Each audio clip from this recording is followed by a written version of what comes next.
US Congress won't pass sanctions against Russia without Trump's approval. Trump calls Europe's sanctions on Russia weak, and how Poland's Sikorski urges allies to intercept Russian targets over Ukraine.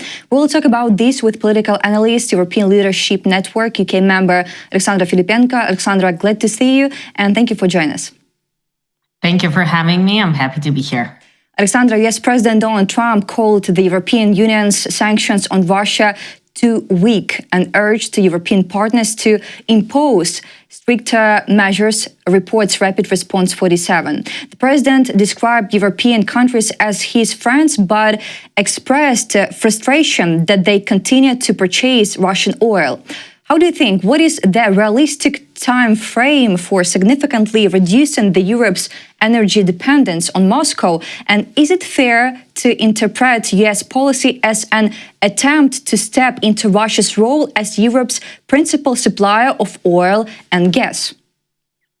On the one hand, I must say where President Trump is not right. He is right. Of course, European countries, of course, the European Union should have stopped long time ago. They should not receive, should not buy, most importantly, Russian oil. Of course, from the start of the full-scale invasion of Ukraine, most European countries tried to get rid of any contracts, of anything with Russia, because they didn't want to sponsor Russia's war machine, because we all understand, of course, the economy is, even though Russia is not a democratic country, but the economy, it works everywhere the same. They need money to produce weapons that they kill Ukrainians with. They need money for all that weaponry. They need money to pay for those soldiers that go on the front line. To occupy Ukrainian territory in Ukrainian cities, they need money for that. The army is basically, it's not fully contract army, but they pay quite a lot. And this is why a lot of people decide to go to the armed forces to take part in that quote-unquote special military operation. That is why there is no full mobilization of Russians, for example, because it's somewhere over there, that special military operation, but they need to sponsor it somehow. In order to sponsor it, of course, they need to sell oil, they need to sell gas, they need to sell uranium, etc., etc., etc. And the European Union basically stopped buying Russian oil, and is moving towards not buying Russian gas. The only two countries that are buying Russian oil right now, they are not fully, let's say, ready to stop doing it immediately. Of course, we're talking about Hungary and Slovakia. And if we are looking into those countries that are buying Russian oil right now, they are moving towards getting rid of Russian contracts by the end of 2027. It's been a plan for a long time now. Of course, if we're talking about European countries and the European Union as a whole, it's not an autocratic regime within the European Union. And of course, we understand many European leaders are, first of all, looking at the pockets of their citizens than at general political decision of not buying Russian oil, for example. So this is why it's been very difficult for many countries to get rid of those contracts immediately, but they have a plan. They have a strict plan to get rid of everything, buying everything from Russia, all natural resources, including oil, including gas, by the end of 2027. So although President Trump once again has made it clear that he will not impose any sanctions on Russia until Europe tightens restrictions and stops buying Russian oil, we understand that it doesn't mean that this will happen immediately. President Trump is saying that they're not doing their job. Europe must unite and act. Europe is our friend, and I'm quoting President Trump here, but they continue to buy oil from Russia. We cannot be the only ones acting in full force. If Europe buys Russian oil, I don't want that. And the sanctions they are imposing are not enough. They are not tough. I'm ready to impose sanctions, but they must tighten their measures and make them actually push Russia. And that is what I am planning to do. This is what President Trump said. And my question is where he's wrong. He's right, of course. We are talking about that. But we're having this reality where European countries have that plan by the end of 2027. And of course, when we're talking about Russia buying Russian resources, it goes without saying that it's way less, 10 times less than it was prior to the full-scale invasion of Ukraine. Of course, the war was already ongoing. After 2014, European countries continued buying Russian oil, continued buying Russian gas and Russian resources. But if we compare, for example, 2021 and 2024, oh, it's such a big difference. Of course, it goes without saying that Europe is moving towards the right direction.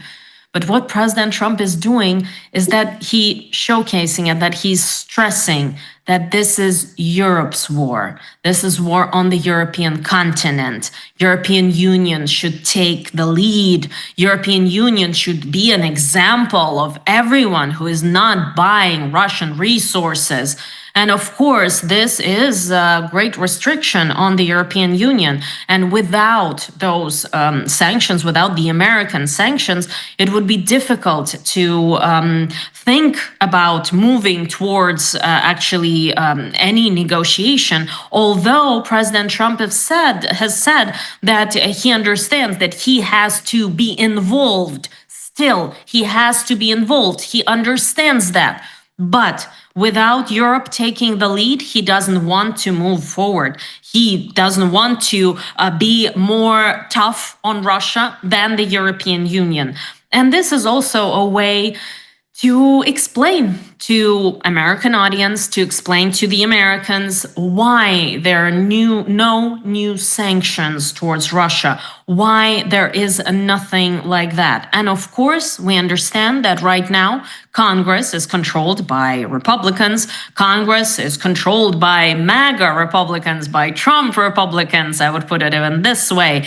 And they are right now moving towards the midterm elections in November 2026, just a little bit over a year until the midterms. So we understand that right now, Republicans, especially MAGA Republicans, they will only move forward if President Trump says that he likes their idea, etc., etc. No sanctions are going to be implemented without President Trump's go, let's say. But that go of President Trump, that green light from President Trump, depends on the European Union also, depends on Europeans buying Russian oil. And even though there are only 2 countries doing that, but we understand that for President Trump, it's the European Union.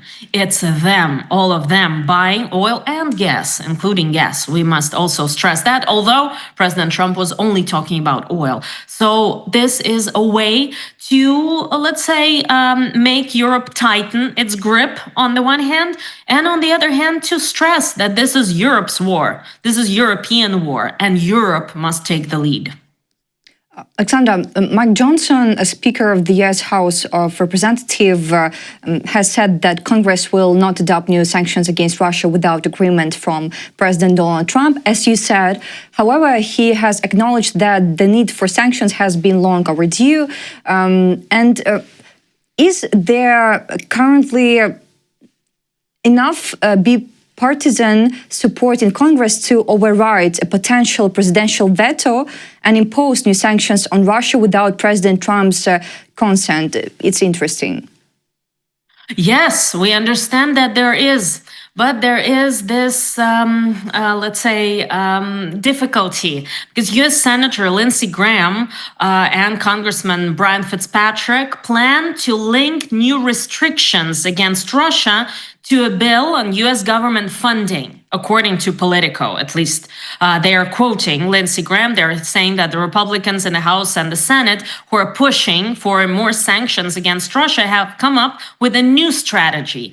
Attach a measure to the future bill. This idea is to include this measure in the temporary government funding bill. So this might go through, although we're hearing exactly what you quoted from Mike Johnson, from the Speaker of the House, that only Donald Trump must give that green light. And this difficulty is also, although we understand from Lindsey Graham's quotes, I must say, we understand from Lindsey Graham's previous interviews that there are at least 84 senators, but actually most probably 85 senators out of 100 senators, and that's a huge number, that there are enough senators for that bill, for Russian sanctions bill, to go through, at least in the Senate. And we understand that Lindsey Graham didn't want to go through with those sanctions, didn't want to go through with that bill after he met President Trump at the golf course, because they played golf before Senate's recess. And after that, Lindsey Graham said that he will wait for President Trump's actions. He will wait for President Trump. What will President Trump do in the nearest future? And we understand that Lindsey Graham is also, he's not working on that 19th package of European sanctions, of course, that is expected to be announced this month. But although he is in the loop of what is happening over there, and the Treasury Department, the US Treasury Department, is signaling its willingness to expand secondary tariffs, but no new measures have been still announced. So we can, with a certain degree of certainty, we can say that most probably that bill will not go through right now if President Trump doesn't want it, because it all depends on President Trump right now. There are enough votes. There are enough people. There are enough co-authors of that bill. So it's not just someone who will decide will he vote on it or not on the day of the vote, but they are the co-sponsors of the bill, the co-authors, co-sponsors of the bill. Lindsey Graham said that he has 84 co-sponsors, and some reports say that 85 out of 100. So it will go through in flying colors. The only question is, why doesn't Lindsey Graham want to go through with it? And the answer most probably is that President Trump doesn't want to go through with it.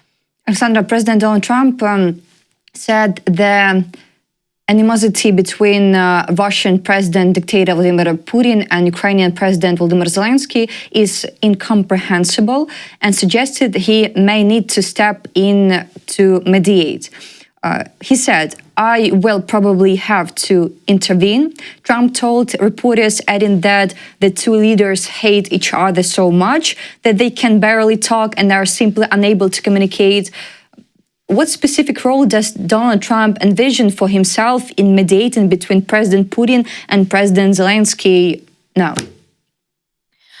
President Trump, we know him. He presents himself as the master of the deals. The Art of the Deal is his book that he likes to quote from and he likes to talk about.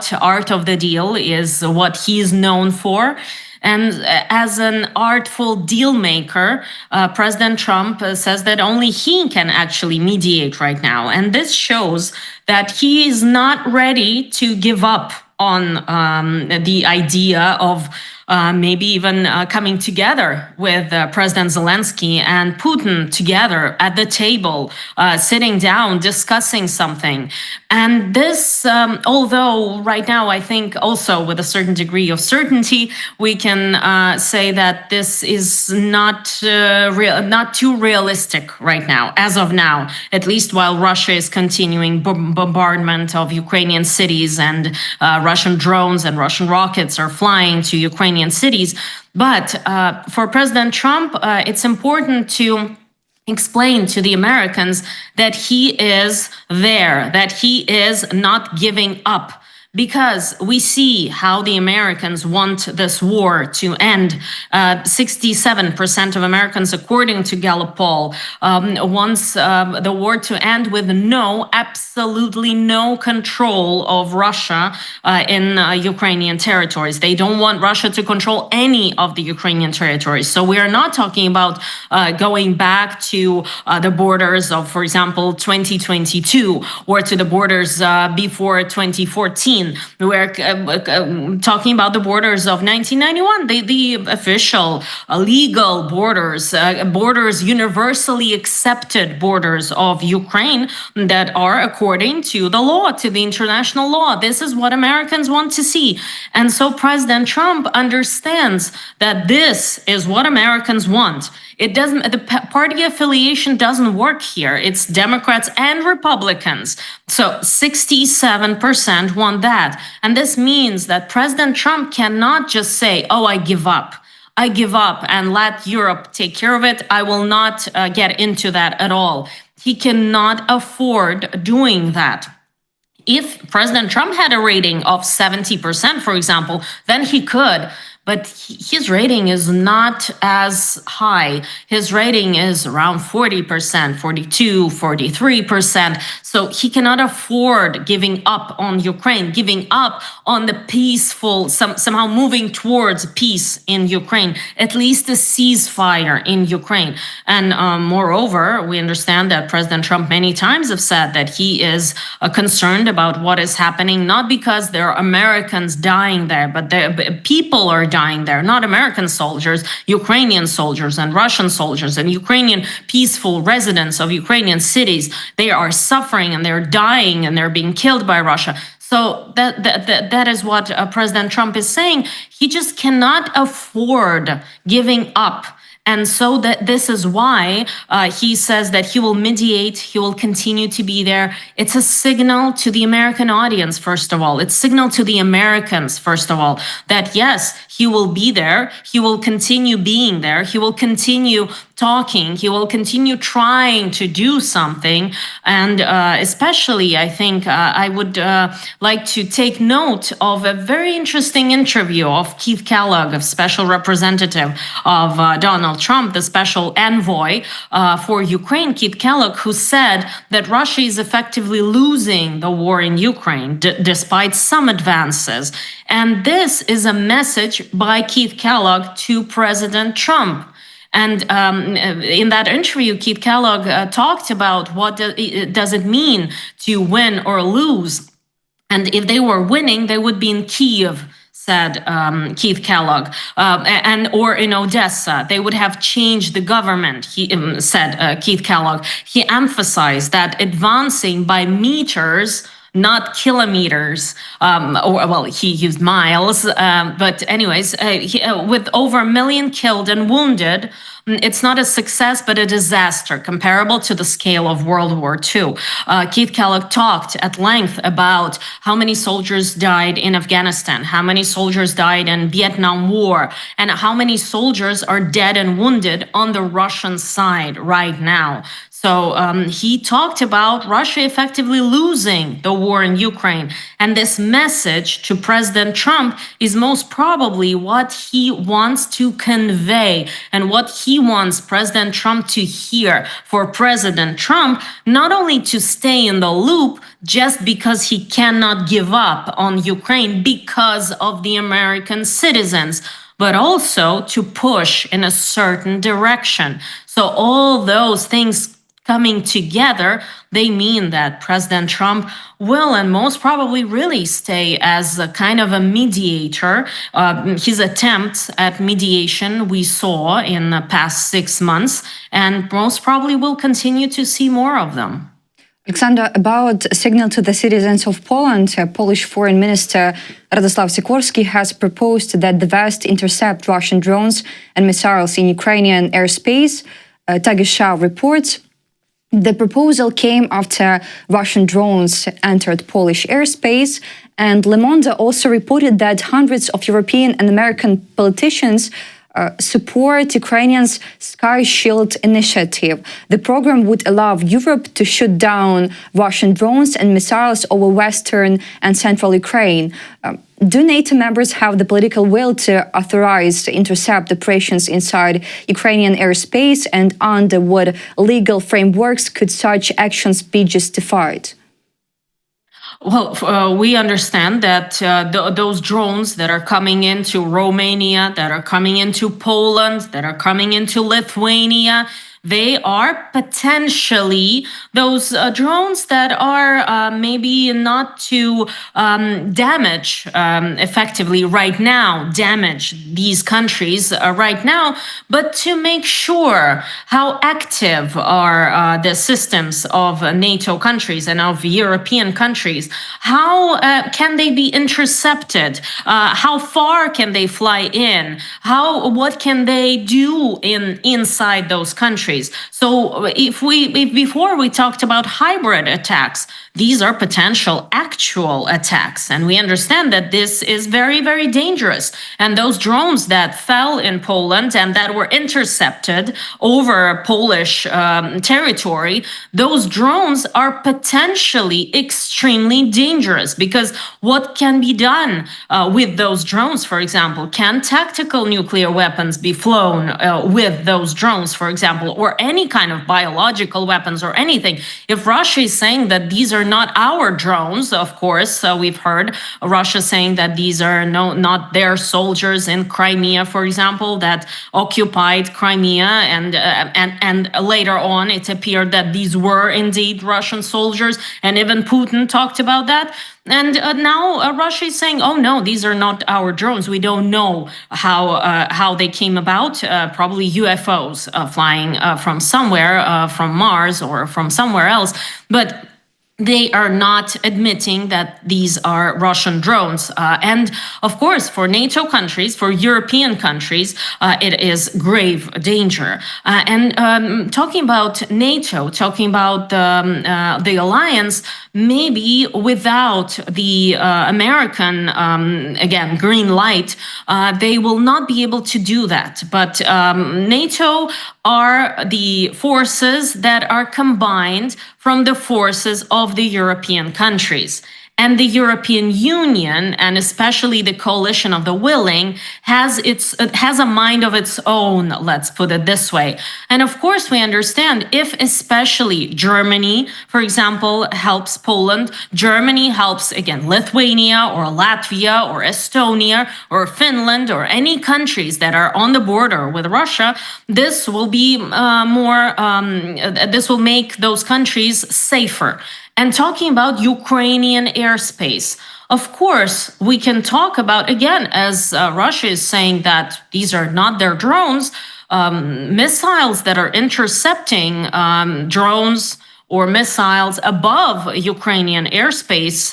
It can also be said that those weapons that are intercepting missiles above Ukrainian airspace from the European Union, they're seeing those missiles and drones as a danger to their own territory. They see it as a danger. So this is why they're doing that, because we've seen those unknown drones, unknown, quote unquote, unknown drones, the unknown where they're coming from, those drones coming in to European and NATO airspace. So maybe they need to secure, for example, Ukraine. They need to secure countries that are on the border with NATO countries, on the border with European countries, with the European Union countries, I mean, of course. So maybe they can justify this by saying that they see those drones, those rockets, those missiles flying into Ukrainian airspace as a potential danger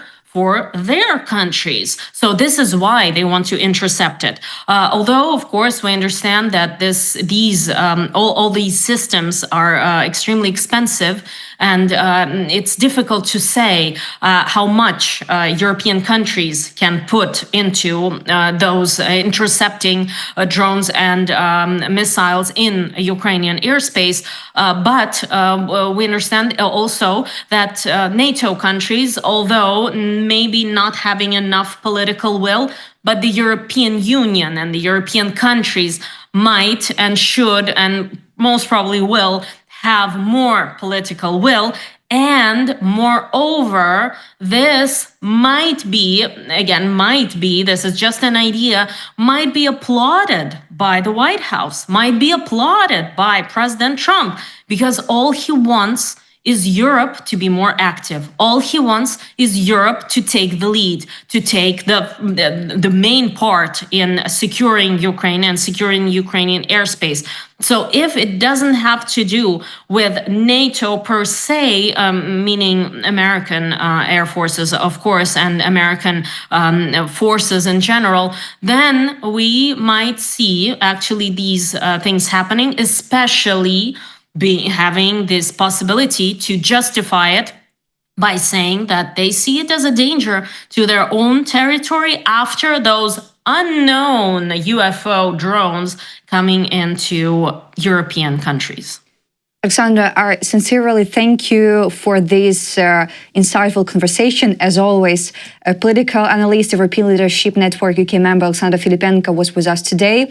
I wish you all the best and see you soon. Thank you very much. See you soon.